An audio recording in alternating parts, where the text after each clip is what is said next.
1906 में जापान के mount Fuji के करीब एक छोटे गांव में तोचाइरो होंडा की पैदाइश हुई थी। उनके वालिद लोहार होने के साथ साथ पार्ट टाइम में साइकिल रिपेयर का काम भी करते थे।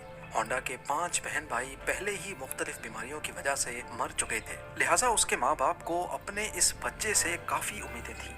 लेकिन उसको पढ़ाई से तो कोई लगाव नहीं था, अलबत्ता अपने बाप के साथ साइकिल रिपेयर करने में होंडा को ज्यादा दिलचस्पी थी।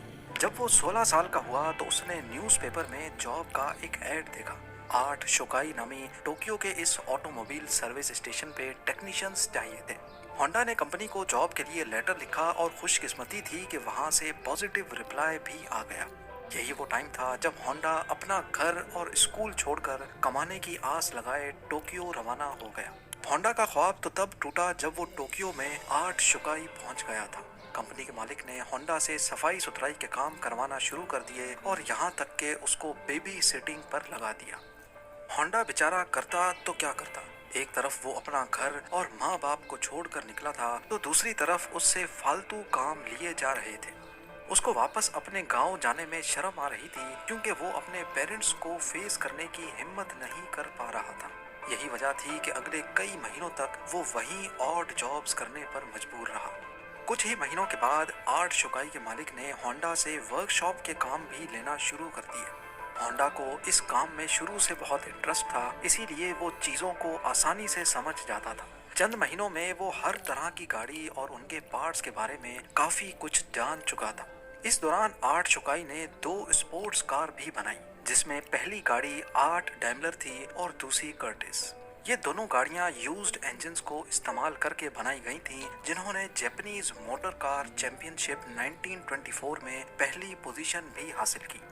होंडा अभी तक एक अच्छा मैकेनिक था, लेकिन इस रेस में वो ड्राइवर के साथ इंजीनियर के तौर पे बैठा था। यही वो इवेंट था जिसके बाद सोचाइरो होंडा ने मोटर स्पोर्ट्स को अपना रिलीजन बना लिया। अगले कई सालों तक वो 8 शुकाई में ही जॉब करता रहा और अपने एक्सपीरियंस को बढ़ाता भी रहा। 1928 में 22 साल की एज में उसके मालिक ने अपनी एक और ब्रांच खोलने का फैसला किया। ये ब्रांच हमामात्सु शहर में होना थी, जिसको चलाने के लिए मालिक ने होंडा को जिम्मेदारी देकर वहां भेज दिया। होंडा ने 8 शुकाई की इस नई ब्रांच को एक वर्कर से शुरू किया था और सिर्फ 2 ही सालों में 30 वर्कर्स तक पहुंचा दिया। वो अब एक ब्रिलियंट मैकेनिक और रेसिंग ड्राइवर भी बन चुका था। उसने अपनी महारत का फायदा उठाते हुए अपने मालिक के लिए एक स्पोर्ट्स कार डिजाइन की। ये गाड़ी 120 किलोमीटर पर आवर की स्पीड से चल सकती थी, जिसने पुराने सारे रिकॉर्ड तोड़ दिए थे। ये रिकॉर्ड अगले 20 सालों तक जापान का हाईएस्ट रिकॉर्ड बना रहा। 8 शुकाई के मालिक के दिल में होंडा की अहमियत मजीद बढ़ चुकी थी। वो अपना खुद का वर्कशॉप खोलना चाहता था, लेकिन शायद किस्मत को ये मंजूर नहीं था। 1936 में रेसिंग के दौरान होंडा का एक हौलनाक हादसा हो गया। इस एक्सीडेंट में उसकी जान तो बच गई, लेकिन उसका लेफ्ट बाजू फ्रैक्चर हो गया, शोल्डर डिसलोकेट हो गया और चेहरे पर कई जख्म आ चुके थे। उसको अपनी जिंदगी यहीं खत्म होते दिखाई दे रही थी। ना वो मैकेनिक का काम कर सकता था और ना ही रेसिंग में हिस्सा ले सकता था। कई महीनों के बाद वो जब दोबारा ठीक हुआ तो उसने 8 शुकाई के मालिक से रिक्वेस्ट की कि वो अब ये रिपेयरिंग का काम नहीं कर सकता, बल्कि उसने आइडिया पेश किया कि क्यों ना वो अब स्पेयर पार्ट्स बनाने के लिए एक अलग कंपनी शुरू करे। 8 शुकाई के स्टेक होल्डर्स ने होंडा का ये आइडिया फौरन रिजेक्ट कर दिया। उनको ऑलरेडी प्रॉफिट्स मिल रहे थे और कोई भी नहीं चाह रहा था कि नया रिस्क लिया जाए। इसी पर होंडा ने डिसाइड किया कि पार्ट्स मैन्युफैक्चरिंग की कंपनी वो अकेले ही खोलेगा।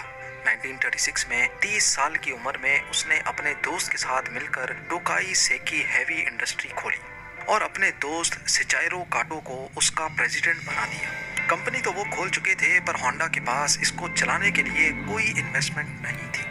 वो दिन भर 8 शुकाई के लिए काम करता था, जबकि रात में अपनी नई कंपनी के लिए खुद इंजन पिस्टन बनाने की कोशिश करता था। अगले कई महीनों तक वो इसी रूटीन पे चलता रहा, लेकिन उसको कोई कामयाबी ना मिल सकी। उल्टा वो लगातार शिफ्टें लगा लगा कर कमजोर हो चुका था।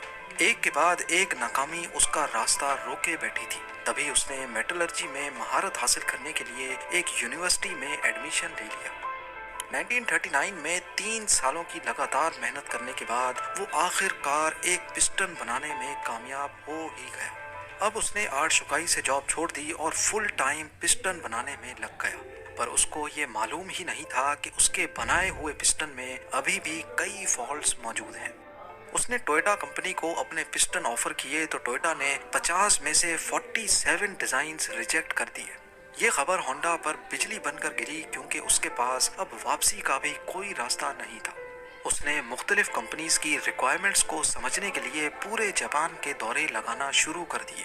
الگ الگ فیکٹریز میں گیا، کار مینوفیکچرر سے ملا، اگلے کئی سال اس نے مارکیٹ کو سمجھنے میں لگا دیے، اور اس کے بعد ہونڈا نے ایک بار پھر سے پسٹن بنائے۔ اس بار یہ پسٹن ساری کمپنیز کے کوالٹی کنٹرول پاس کر چکے تھے۔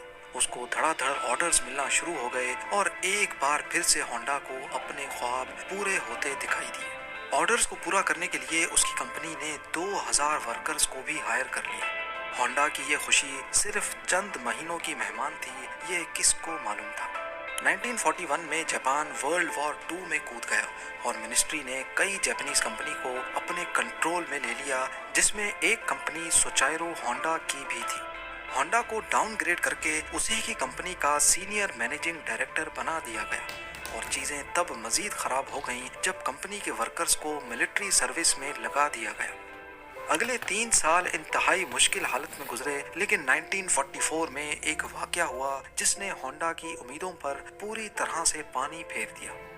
ایئر ریڈ کے دوران ایک میزائل سیدھا ہونڈا کی فیکٹری پہ آ لگا۔ پورے ملک کے حالات بد سے بدتر ہوتے جا رہے تھے، جاپان جنگ ہارتا ہوا دکھائی دے رہا تھا۔ پھر 1945 میں 2 نیوکلیئر اٹیکس ہوئے جس نے جاپان کی سرے سے کمر ہی توڑ ڈالی۔ اس واقعے کے بعد جاپان نے امریکنز کے سامنے سرنڈر کر لیا۔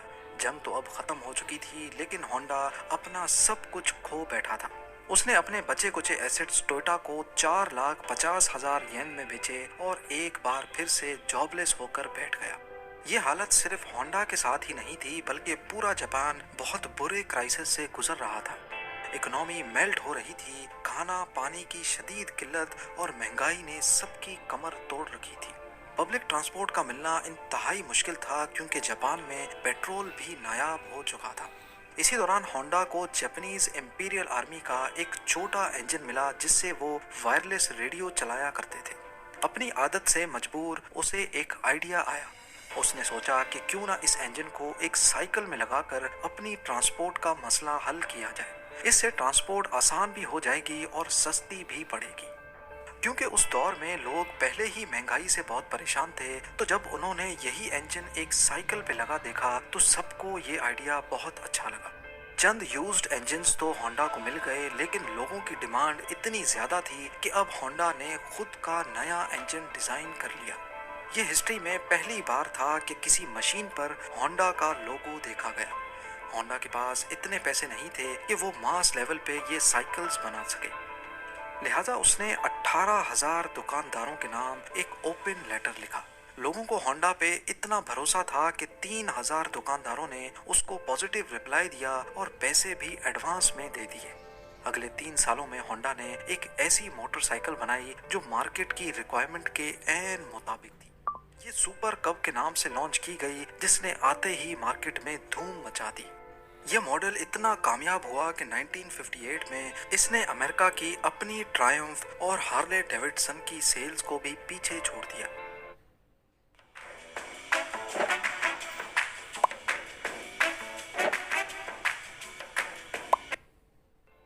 کیونکہ ہونڈا کو ریسنگ کا بہت شوق تو تھا ہی، اسی لیے اس نے اب اسپورٹس بائک بنانے کا فیصلہ کیا۔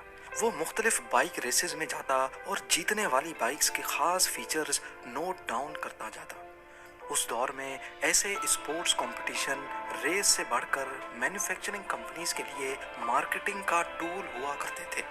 چند سالوں میں ہونڈا کی پہلی اسپورٹس بائک لانچ کی گئی جس نے 1962 انٹرنیشنل ریسنگ کمپٹیشن میں پہلی پوزیشن حاصل کی۔ اس ریس نے ہونڈا کا نام پوری دنیا میں فیمس کر دیا۔ 1960s میں ہونڈا دنیا کی سب سے بڑی موٹر سائیکل مینوفیکچرنگ کمپنی بن چکی تھی اور 1968 تک یہ 1 کروڑ یونٹس سیل کر چکے تھے۔ اپنی زندگی کے 62 ایئرز گزارنے کے بعد آخر کار سوچائرو ہونڈا کو کامیابی تو مل چکی تھی، لیکن جو خواب وہ بچپن سے ہی لیے بیٹھا تھا وہ ابھی تک پورا نہیں ہو پایا تھا۔